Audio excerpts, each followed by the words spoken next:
there, welcome to Break the Norm. I'm your host, Katrina McGee. I'm here to teach you how to break the norm and pursue an unconventional path to your career success. It's time to shake things up, to do something different, to create a new path, and to start living unconventionally. Hey everybody, I am so excited.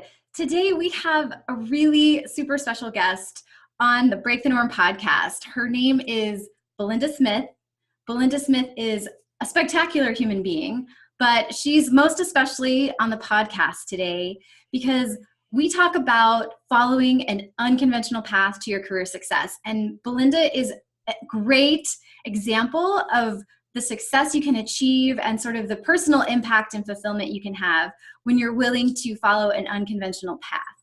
So before we turn it over to Belinda, I just want to tell you a little bit about how Belinda and I met. So Belinda is, as you'll find out, a certified life coach. And I met her actually at our Master Coach training. And the crazy thing about Belinda and I is that we have a very small town in West Virginia in common. So I grew up in Buchanan, West Virginia, and Belinda actually went to undergrad in Buchanan, West Virginia. And when I saw this on Facebook, when I realized she was going to be in my master class, I thought, we should totally be friends.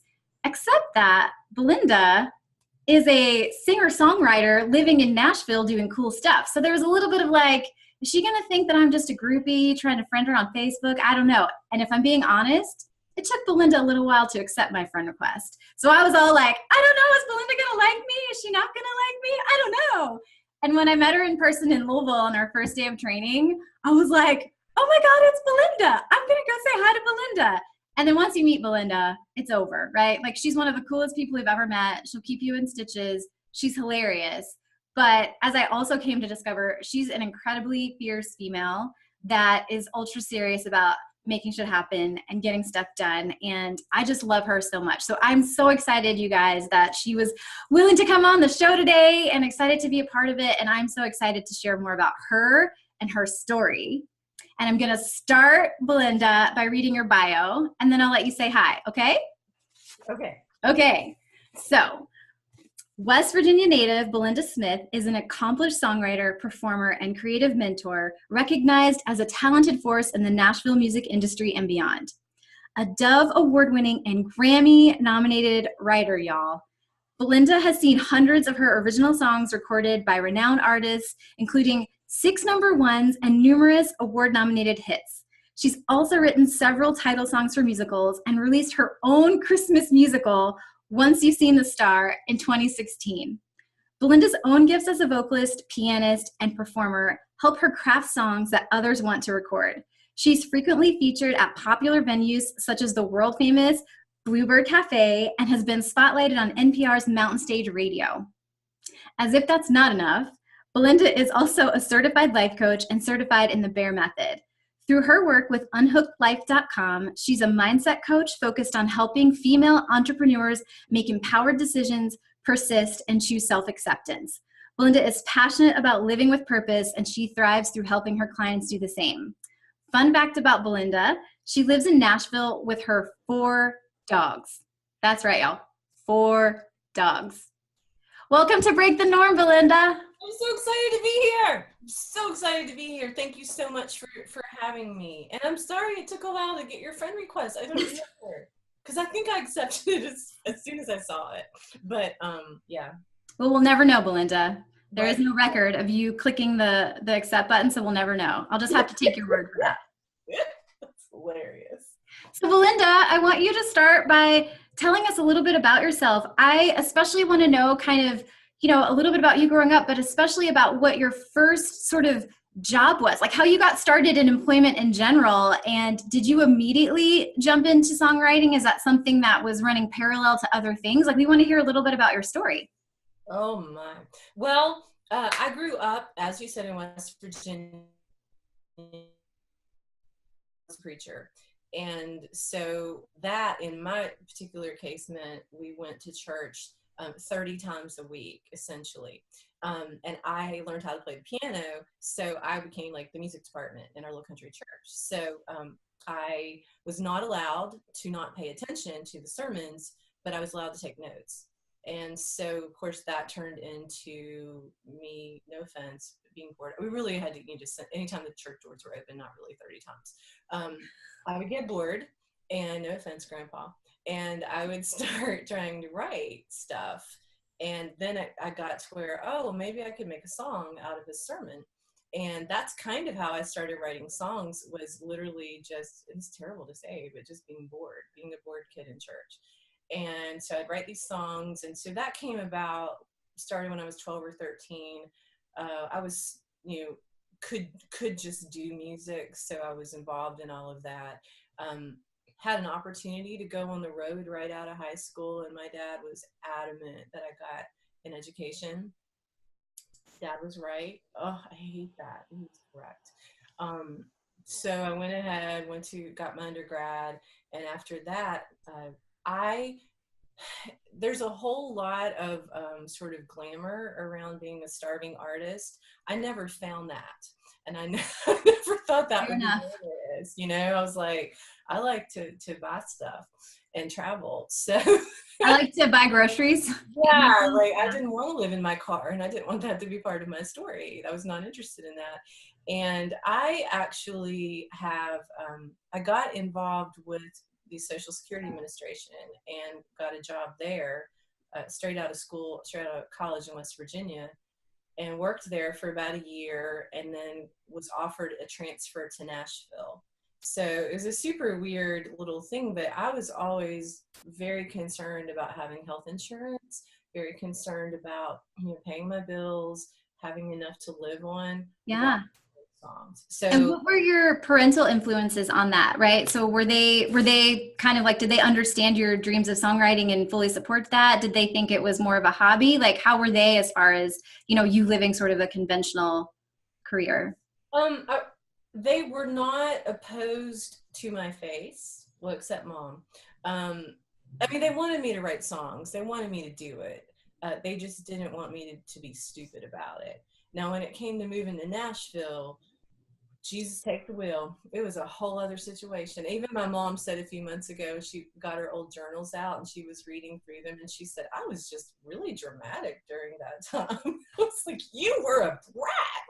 So, we sort of ended up with that, going, I'll move for a year. No matter what, I'm staying for a year. We'll see how it goes. And if it's not going well, I'll come back home. And okay. It's been 20. And full intention of keeping the 9-to-5 job through that year of like the income and everything like that. So songwriting was going to be on the side. Yeah, my intention for the first year was to get a publishing deal. I had no intention of leaving my job. I was able to work from 6:45 in the morning till 3:30. So there was plenty of time to get to a publisher's office because songwriting kind of shuts down between 5:30 and 6. And then I was able to go hang out at writers' nights every night. So that's kind of how I did it. So tell me more about how you felt in your 9-to-5. Were you sort of, was it kind of a relief? Were you happy in the 9-to-5? Did it feel nice to tell people what you did and have them sort of understand? Or was there ever a point where it started to not feel okay? Like, tell us more about how it felt sort of behind the scenes in the 9-to-5. In the 9-to-5, I did not tell anybody what I did. It was a total secret because it felt extremely cliche for me moving to Nashville to be a songwriter. It's like, great, that's a new, fresh idea. No one thought of that before. And I didn't want to be that person. So I didn't tell anybody what I did. And also, I had already done that particular job in West Virginia for a little bit. And I liked the job. I'm a disability advocate at heart. I'm a person with a disability. My ankle's messed up and beautifully. It's who I am. But so I was already like, I'm an advocate for people. So I worked in retirement, disability, survivor benefits, and I was all in. So in terms of the job itself, it was fine. I already knew how to do it. I knew what it was giving me in return for what I could pursue. The people I worked with, and I've told them all, and they know, they really made it hard on me that first bit. You can't come into an office and be happy when you're in your 20s and everybody's miserable in their 50s. You're gonna have a thing.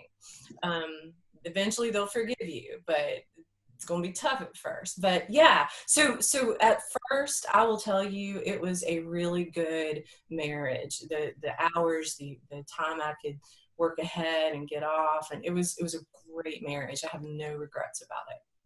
That's awesome. So did anything change for you, or what sort of prompted your exit from that job? As well, within the first year of moving to Nashville, and this does not happen, this is so bizarre, but you have to understand, I had my whole time in West Virginia, but within the first year moving to Nashville, I got my first song recorded in Nashville. Got recorded. It became my first radio single. That radio single went to #1, so it became my first #1 song. And then it was also nominated for a Dove Award, which I lost. So that was a whole lot to happen in 1 year, and it's sort of an affirmation. But it led to a whole lot of success, success is quantifiable, but just really good things. And Social Security, I stayed there long enough that they were kind of like, hey, we don't want to lose you. Is there a way we could work with this? And they did beautifully for years. I ended up only working 3 days a week for the government, and I was doing that just for health insurance. So wow, yeah. So what made you, because you don't work with the Social Security office anymore, so what prompted your complete exit from that job? What did you replace it with? My complete exit was prompted by complete miserableality. Is that a word? Yes. Tell me more about that. In that particular work, and I'm sure with anybody, you work and you do things, and then the environment changes. For us, we were at the whim of the government. Whatever political party was in charge affected us differently, and whichever party you're with, it really didn't make a difference. You, as a political or as a government employee, and I'm sure that other government employees, I know we all talk about it.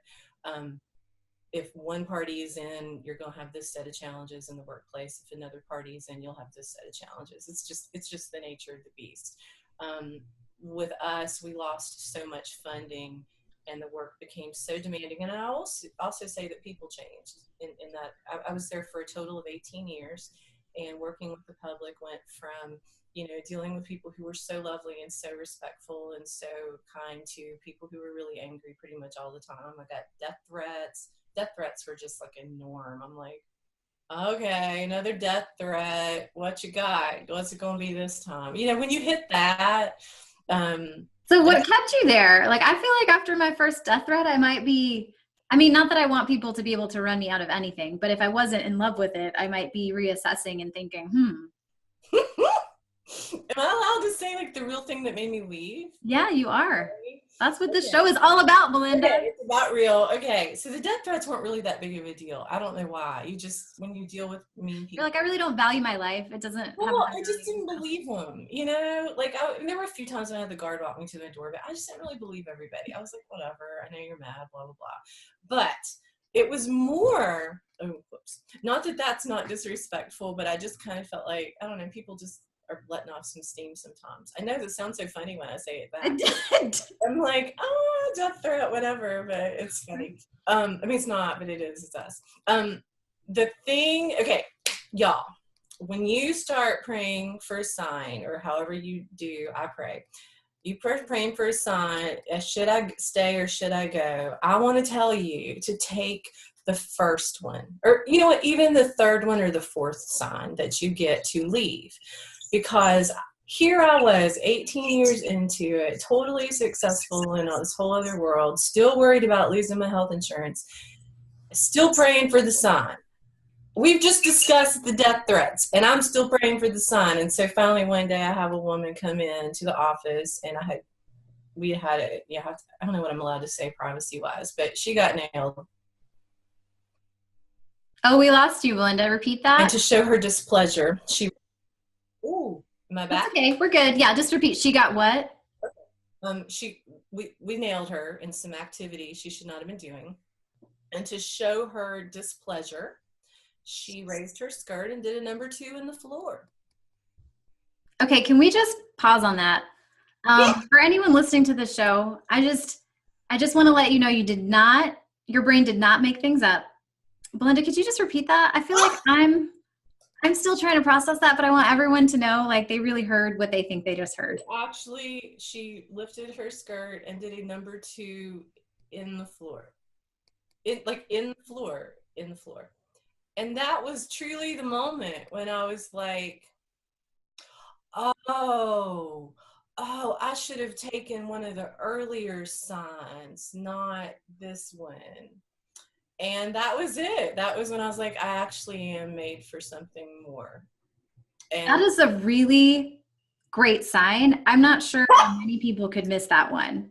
But I have to ask, like, why did it come to defecating on the floor? Like, what do you think kept you with signs 1 through 4? Like, why did it take sign number 5? oh no, sign 1 through 24, but that was number 25. I was so afraid of not being able to get health insurance. That was my whole entire everything. Um, it was health insurance, no other. Yeah. So when you left you were like, okay, that's a deuce. I'm a deuce. We're out. Poop on the floor. I'm out. Did you go to something that provided healthcare, or did you finally decide whatever else it had to be, like healthcare couldn't be the North Star for you anymore? I'll tell you, when I finally left, it was when the Affordable Care Act came in, because they were saying they wouldn't decline pre-existing conditions. Yeah. That was huge for me.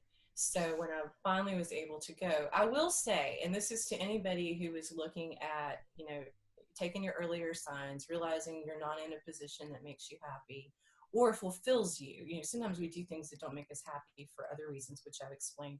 But I did start making plans. Like I kind of was like, I need to make sure I have this much money saved. I need to know what because you get COBRA in that situation. Like I didn't just get mad and walk out the door. I finally, I got my stuff together. I was like, all right, this is what I need to do.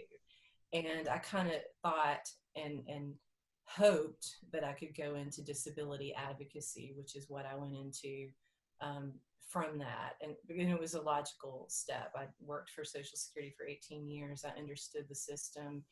Then I got recruited from a company out of St. Louis to come and do advocacy for them. And that was great. I just got on a plane and traveled around the country and helped people and then wrote songs. So it was wonderful.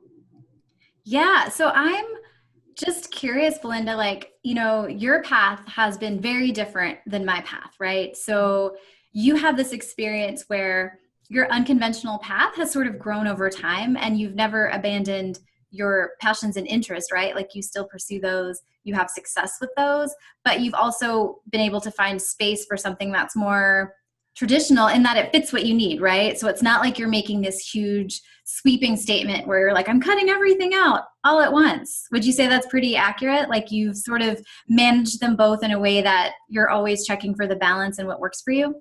Yes, I definitely would agree with that. Yeah, so I think it's important too to know that there are so many ways that you can follow your own path and that, you don't have to do what I do, which is just up and quit and decide to leap into something kind of cold turkey, like high soaring and, you can make it work for you for the things that you need. And obviously for you, Belinda, healthcare was sort of a non-negotiable. And you found a way to make that work while also pursuing this thing that is less traditional that has brought you a lot of success, but also allowed you to make a contribution and an impact, right? Correct.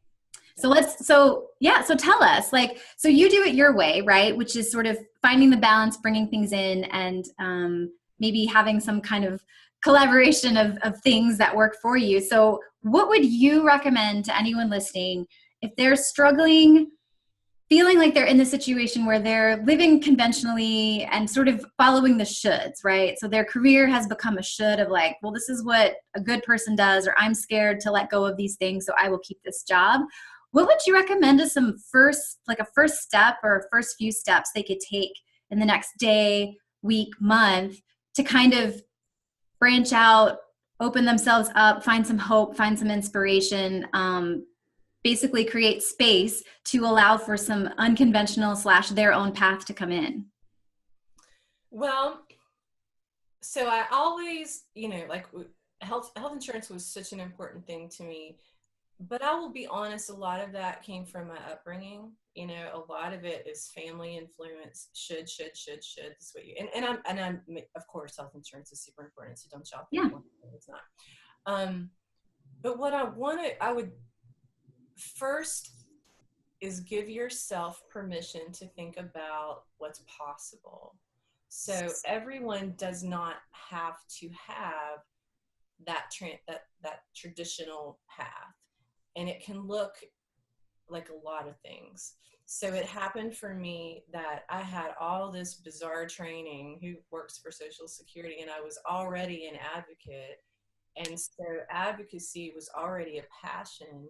I was writing songs to encourage people. I was doing, I was fighting for people in the job. Then I left that job because it was so soul sucking.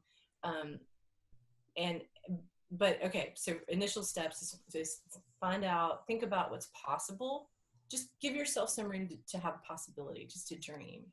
What would it feel like to wake up every day and just not hate what you're doing? Like I tell everybody, I knew it was time to go when I would punch in on the code in the back door, and I would think, okay, there's an exit sign up there. And I'd look at that exit sign and I would say, okay, in 8 hours and 45 minutes, I will be 8 hours and 45 minutes closer to death. And that's how I started my day. Well, y'all, there's so much more. There's so much more. And then the next thing I'll do, and I know Katrina is an expert at this, but it's starting to look at your funds and going, all right, how do I make this possible? So even when I first went part-time, I went to 4 days a week and adjusted. And then I went to 3 days a week. And it was all exchanging my value. This is why I can stay, but this is why I need to do this. So it was a really good conversation, and it was keeping them on my side. So over delivering at work, but also finding a way to make space for where I want to be in the world. Is that helpful? Yeah, that is. And there's something, Belinda, that you are offering that is brand new that I'm really excited about. And I think I would love for you to tell us just a little bit about that, because I think it is so relevant to what we're talking about. So we're talking about, like allowing yourself the ability to even consider, what could this be for you, and to let go of the shoulds and to kind of work on that mindset piece, right? Like what you believe is possible and what you really need versus what you think you need. And the thing that you offer with your theme songs to me is so powerful, because music is such a mindset thing, right? And it's like for somebody that wants to find the courage to go their own way, do it their own way, and kind of follow their own path, I just feel like, wow, this is so amazing. So could you just tell us a little bit about what it is that you're offering? Thanks for asking. Yeah. I am my life coach company, I guess, is unhookedlife.com. And that's where I started working with mindset. Work with mindset with female entrepreneurs, having been one and having gone through this sort of the backstory of all of it. But one of the things I do for my clients, whether with coaching or aside, is I write theme songs for them. And so I believe so strongly in the power of music, obviously. But you get up in the morning, what you put on your playlist determines, or what you listen to on the way to work, it's going to determine how you're going to feel. Or when you get mad and you listen to Walking on Sunshine by Katrina and the Waves, you're happier again. It just doesn't matter.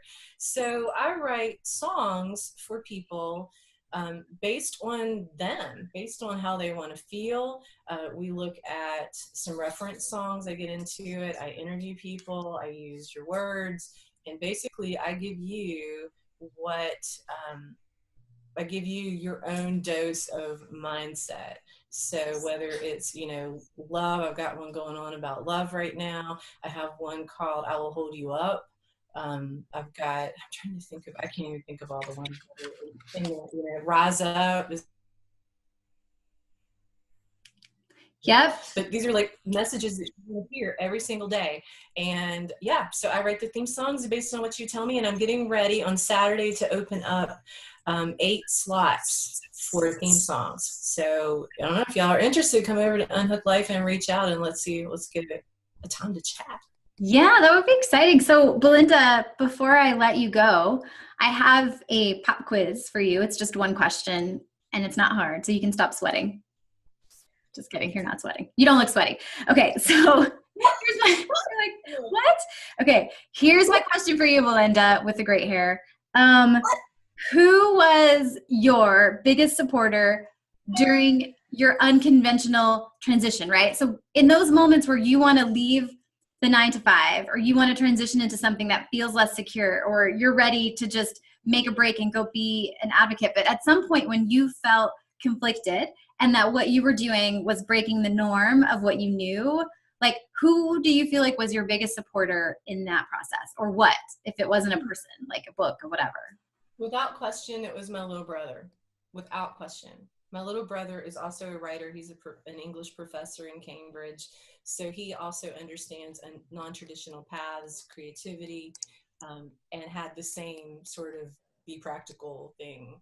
But without question, my little brother, I give him complete props for saying, you're meant for something more. This is your time. You're meant for something more. So that was an easy one. Yeah, what a great note to end on too, that you're meant for something more. Because I think that's the point of this podcast, right? That's the point for both you and I showing up and doing what we do, is because we want you guys to know that you are meant for more. And if you're currently in a situation where you're not able to make the impact or live a life that fills you up, like there is more out there. So Belinda, you are super duper awesome. And, you'd mentioned, so unhookedlife.com is where you can find Belinda.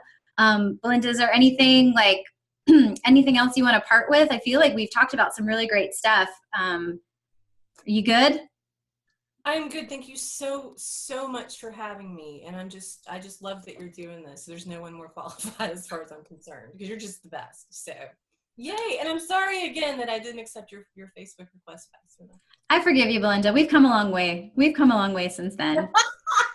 All right. No, but thank you so much. Yeah. Yeah. Live. Like, if I would say anything to your people, like, don't let this life pass you by without pursuing your possibilities. Like, just really soak it up.